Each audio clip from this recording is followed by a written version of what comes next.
আসসালামু আলাইকুম সবাইকে অনেক স্বাগতম জানাচ্ছি বায়োলজি সিকিউ হটস্পট সিরিজে।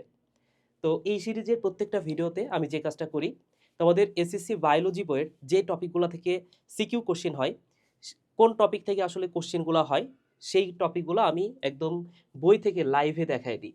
সো আমি যদি সামনের দিকে যাই, সো এখানে তোমরা দেখতে পাবা যে তোমাদের বইয়ের প্রত্যেকটা অধ্যায়ের কোন টপিক থেকে ক, খ, গ, ঘ কী টাইপের কোশ্চেন হবে সেই টাইপের কোশ্চেনগুলো নিয়ে আমি একটা ধারণা দিই।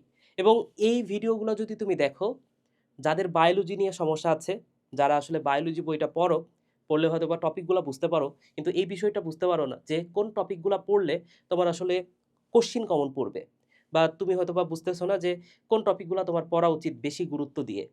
তো এই ভিডিওটা দেখলে এবং তুমি যদি তোমার নিজের বইয়ে আমি যে ইনফরমেশনগুলো দেখাবো সেটা যদি লিখে নাও তোমার নিজের বইয়ে, তো তোমার কাছে বায়োলজি আগের চেয়ে অনেক বেশি সহজ লাগবে এবং কোন টপিকগুলো থেকে প্রশ্ন হবে সেটাও তুমি বুঝতে পারবা।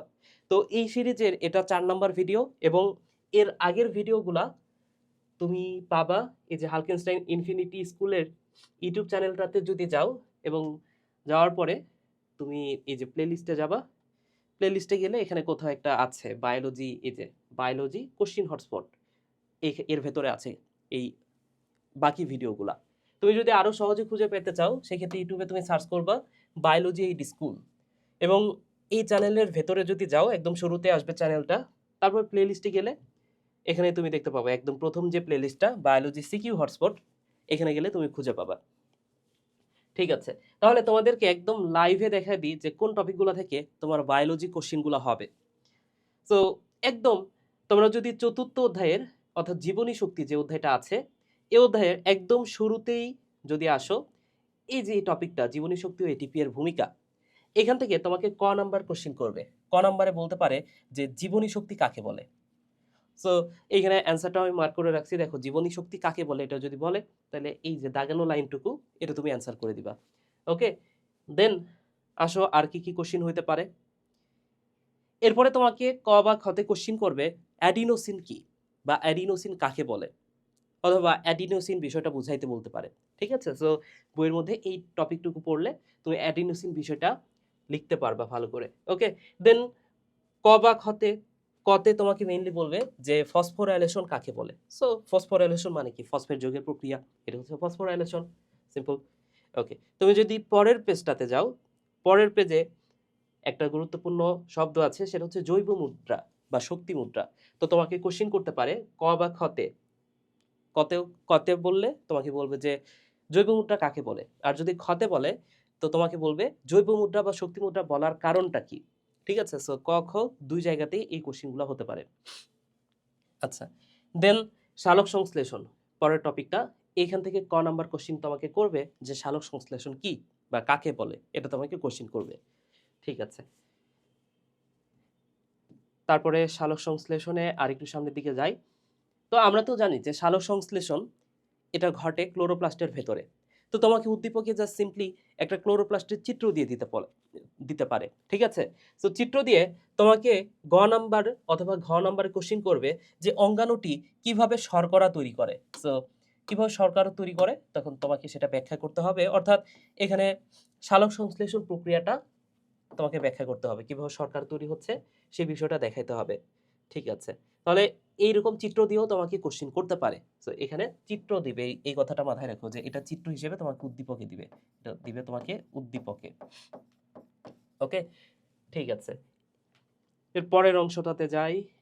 পরের পৃষ্ঠা দেখো, আমরা জানি যে সালোক সংশ্লেষণকে দুইটা পর্যায়ে ভাগ করা হয়েছে। দুইটা পর্যায় কি কি, একটা হচ্ছে আলোক নির্ভর পর্যায় এবং আরেকটা হচ্ছে আলোক নিরপেক্ষ পর্যায়।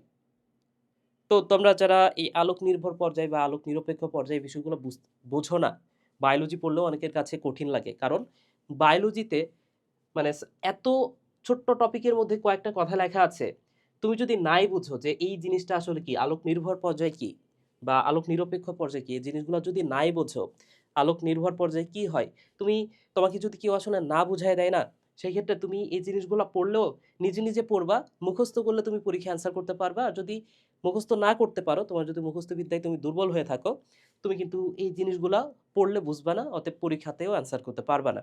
ঠিক আছে? তো তুমি যে কাজটা করতে পারো, তুমি এই বায়োলজি স্কুল পেজেই এখানে আমার কিছু ওয়ান শট ক্লাস আছে। আসসালামু আলাইকুম সবাইকে। এই ওয়ান শট ক্লাসগুলোর মধ্যে এই যে জীবনী শক্তি ক্লাসটা মাত্র 2 ঘন্টা 19 মিনিটে পুরাটা শেষ করা আছে। এখানে মোটামুটি তোমাদের বইয়ের বাইরে গিয়ে হলেও যে ইনফরমেশনগুলো তোমার জানা দরকার সেগুলো নিয়েও ব্যাখ্যা করেছি আমি। ঠিক আছে? সো এই ওয়ান শট ক্লাসটা দেখতে পারো এবং এর মাধ্যমে তোমরা এই অধ্যায়টা পুরাটা কভার করতে পারো। ঠিক আছে? সো এই আলোক নির্ভর পর্যায় থেকে তোমাকে প্রশ্ন করবে যে আলোক নির্ভর পর্যায় প্রক্রিয়াটার যে ধাপগুলো আছে ধাপগুলো বর্ণনা করতে বলতে পারে। সো আলোক নির্ভর পর্যায়ে তোমার যে কথাগুলো উল্লেখ করতে হবে যে আলোক নির্ভর পর্যায়ে এটিপি তৈরি হয়, এনএডিপিএইচ এটা তৈরি হয়, হাইড্রোজেন আয়ন তৈরি হয়। এই কথাগুলো তোমার উল্লেখ রাখতেই হবে। এ কারণে এটা মার্ক করে আমি রাখছি। ঠিক আছে? এরপরে দেখো ভাইয়া, এরপরে তোমাকে কোশ্চিন করবে ফটোলাইসিস কাকে বলে? ক নম্বরে বলবে যে ফটোলাইসিস কি? এছাড়াও ফটোলাইসিস থেকে ফটোলাইসিস মানে কি বলতো? এখানে ওয়ার্ডটা পুরোপুরি কমপ্লিট করা হয় নাই। ফটোলাইসিসের পরে আরেকটু অংশ আছে photolysis of water. Photolysis of, এখানে আরেকটু অংশ আছে ফটোলাইসিস অফ ওয়াটার, অর্থাৎ পানির পানির শালক ভাঙন। ঠিক আছে? বা আলো দিয়ে পানি ভাঙা। তো তোমার বইয়ে তো এই বিষয়টা ক্লিয়ারই করা নাই ফটোলাইসিস মানে কি। হ্যাঁ, বা ফটোলাইসিস অফ ওয়াটার, এই যে পানি যদিও বলা আছে কিছু কথা, তারপরেও পুরোপুরি ক্লিয়ার করা নাই। কিন্তু স্যাররা এমনভাবে বইটা লিখছে, মানে যারা বইটা লিখছে তারা এমনভাবে বইটা লিখছে যে তুমি জন্মের পর থেকে হয়তো এই বিষয়গুলো পড়ে আসছো, একদম বেবি অবস্থা থেকে তুমি বায়োলজি পড়তেছো। তো এই জিনিসগুলো না বুঝাইলেও হবে। হ্যাঁ, বইয়ে না লেখা থাকলেও তুমি এমনিতেই বুঝতে বুঝতে পারবা। এই কথাগুলো হয়তো বা স্যাররা ধরে নিছে, এই কারণে স্যাররা তোমাদের বইয়ে পরিপূর্ণ কোনো ইনফরমেশন দেয় নাই। ঠিক আছে? তো তোমাকে যেটা মাথায় রাখতে হবে, এই ফটোলাইসিস এটা কিন্তু পানির ভাঙন, এটা হচ্ছে ফটোলাইসিস অফ ওয়াটার। তো তোমাকে খ নম্বরে কোশ্চিনটা করতে পারে যে পানি ভাঙনের গুরুত্বটা আসলে কি, বা এভাবে প্রশ্নটা করবে যে আলোক নির্ভর পর্যায়ে পানি ভাঙনের গুরুত্বটা কি। তাহলে এই টাইপের কোশ্চিন তোমাকে অ্যান্সার করা শিখতে হবে। ওকে, এরপর আসো গ বা ঘতে তোমাকে কোশ্চিন করবে আলোক নিরপেক্ষ পর্যায় থেকে। এই যে আলোক নিরপেক্ষ পর্যায়, এখান থেকে করবে আলোক নিরপেক্ষ অধ্যায় ভিন্ন ভিন্ন উদ্ভিদে ভিন্ন ভিন্ন ভাবে সংঘটিত হয়।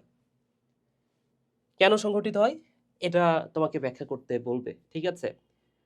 তাহলে আমরা জানি যে আলোক নিরপেক্ষ অধ্যায় যেটা, এখানে C3 উদ্ভিদ আছে, C4 উদ্ভিদ আছে। তো আমরা জানি যে C3 উদ্ভিদে কম তাপমাত্রায় এটা কাজ করতে পারে, C4 উদ্ভিদগুলা বেশি তাপমাত্রায় C4 চক্রটা চালায়, তাই না? সো ভিন্ন ভিন্ন উদ্ভিদের জন্য ভিন্ন ভিন্ন ভাবে এই প্রক্রিয়াটা সংঘটিত হয়, অর্থাৎ C3 C4 ব্যাখ্যা করতে বলছে এখানে। ঠিক আছে?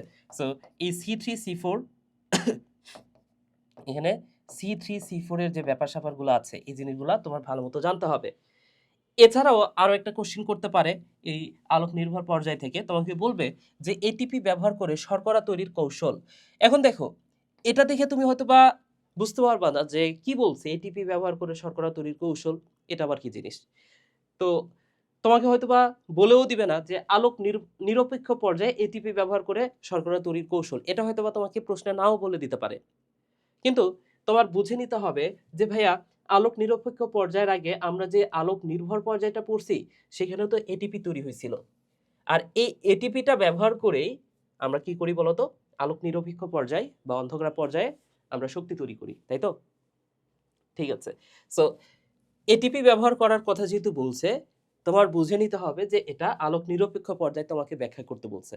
ঠিক আছে? সো এইভাবে স্যাররা যদি একটু কঠিন কোশ্চিন করতে চায় তো এই টাইপের কোশ্চিন তোমাকে করবে। ঠিক আছে, আমরা আরো সামনের দিকে যাব। ঠিক আছে, এইবার দেখো তোমাকে এই চিত্রটাই দিয়ে দিতে পারে বা এই টাইপের কোন একটা চিত্র দিতে পারে। ঠিক আছে? সো এই চিত্রটা তোমাকে উদ্দীপকে দিতে পারে, উদ্দীপকে দিবে এবং উদ্দীপকে দিয়ে তোমাকে গ বা ঘতে বলবে এরকম একটা তীর চিহ্ন দিয়ে আলোক নির্ভর পর্যায়ের দিকে তোমাকে মার্ক করে দিতে পারে। অথবা আলোক নির্ভর পর্যায়ে এখানে ধরে নাও লেখাই নাই, ধরে নাও এখানে ভাইয়া আলোক নিরপেক্ষ পর্যায়ে এই কথাটা লেখাই নাই। আচ্ছা, আমি একটু বড় করে নিই। বিষয়টা এমন হতে পারে যে আলোক নিরপেক্ষ পর্যায় লেখাই নাই, কিন্তু ক্লোরোপ্লাস্টের দিকে মার্কটা করে দিছে এবং দিয়ে বলল যে এটা ব্যাখ্যা করো। তো আমরা জানি যে ক্লোরোপ্লাস্ট না, এই থাইলাকয়েডের দিকে মার্ক করে দিছে। তো আমরা জানি যে আলোক নির্ভর পর্যায় এটা কোথায় ঘটে? থাইলাকয়েডে ঘটে। এখন তুমি যদি নাই জানো যে আলোক নির্ভর পর্যায় কোথায় ঘটে, থাইলাকয়েডে ঘটে, বা তুমি থাইলাকয়েডই চিনো না, তাইলে এই টাইপের কোশ্চেনের অ্যান্সার করতে পারবা না।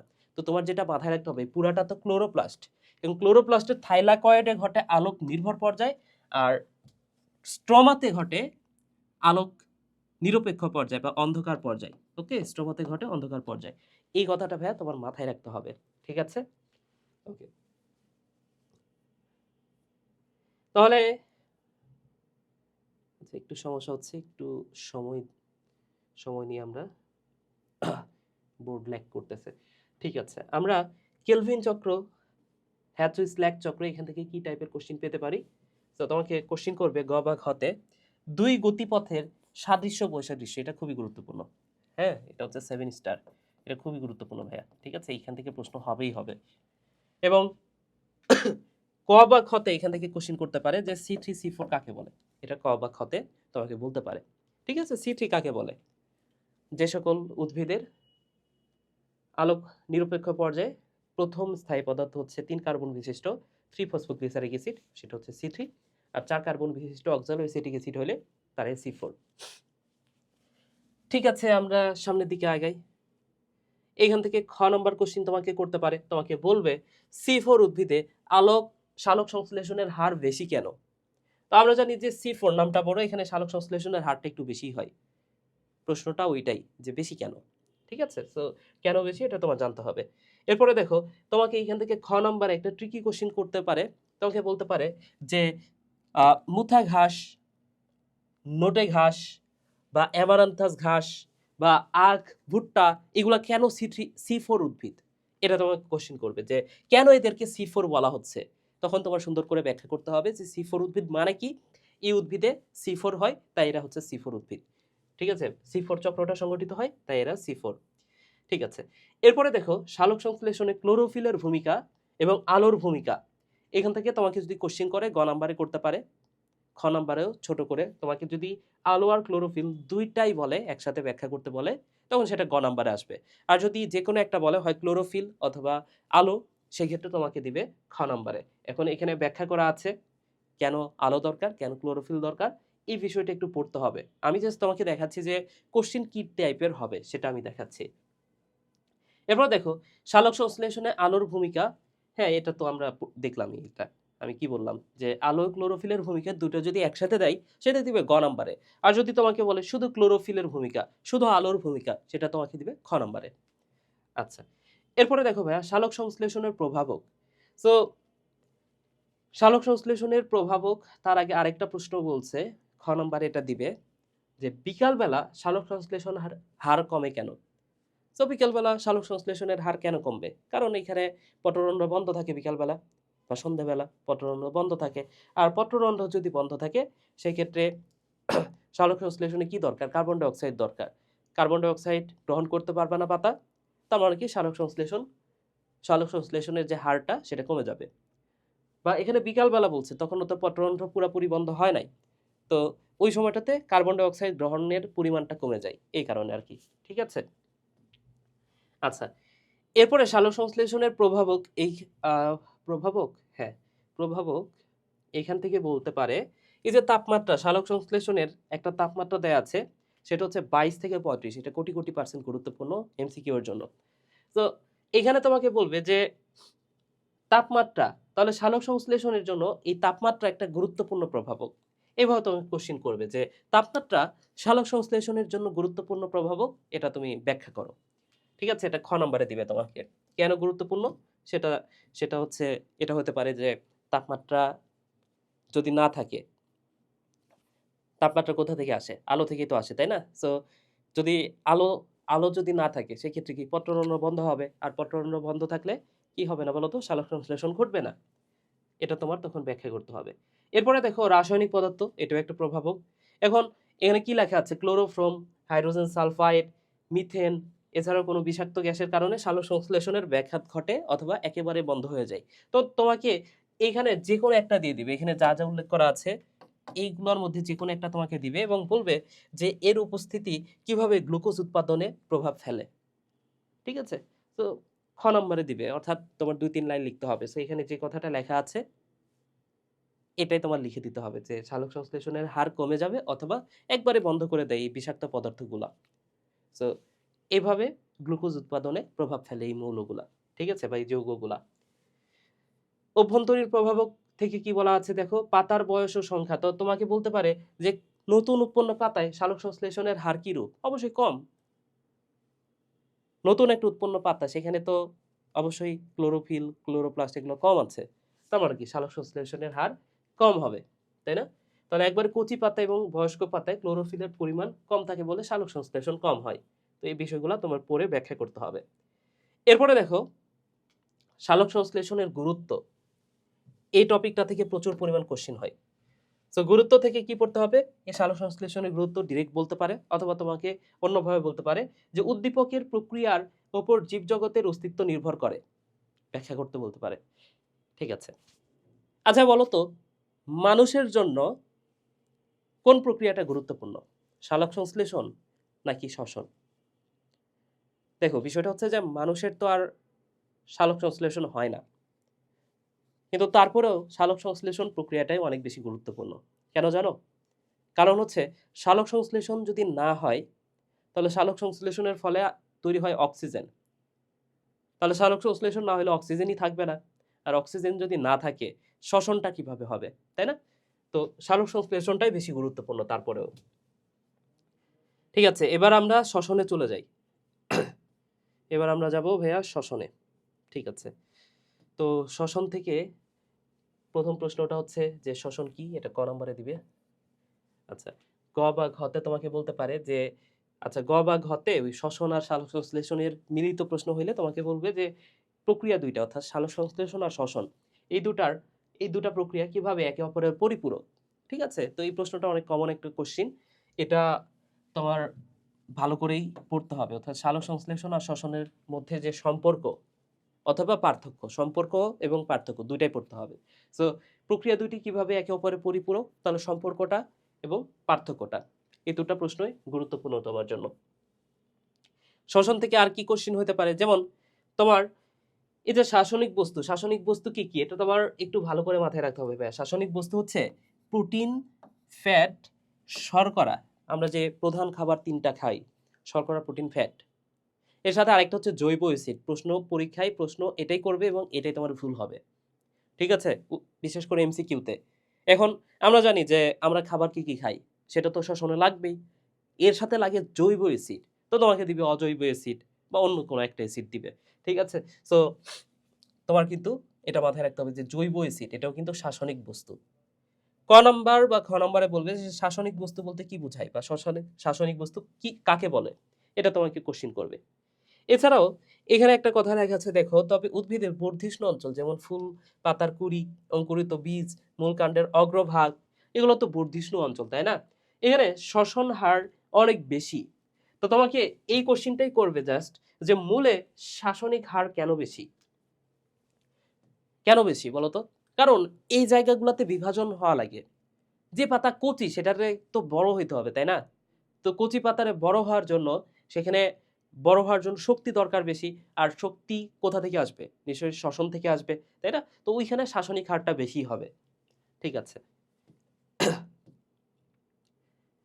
এরপরে দেখো এই যে অবাধ শোষণ থেকে কি টাইপের কোশ্চেন হবে?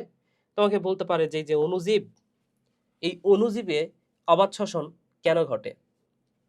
কেন ঘটে? কারণ অণুজীব হচ্ছে অক্সিজেন নাই না, আর অক্সিজেন না নিলে সেটা হচ্ছে অবাধ শ্বসন। যাই হোক, এরপরে আরেকটা কোশ্চেন করতে পারে যে অণুজীব বা অণুজীব না, এই যে ইস্টের কথা বলতে পারে, যদিও এটা পরবর্তীতে ব্যাখ্যা করা আছে, এই জায়গাটাতে ব্যাখ্যা করা নাই।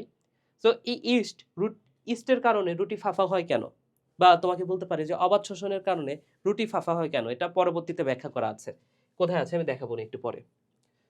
ঠিক আছে, এরপরে দেখো তোমাকে তোমাকে এই টাইপের একটা উদ্দীপক দিতে পারে।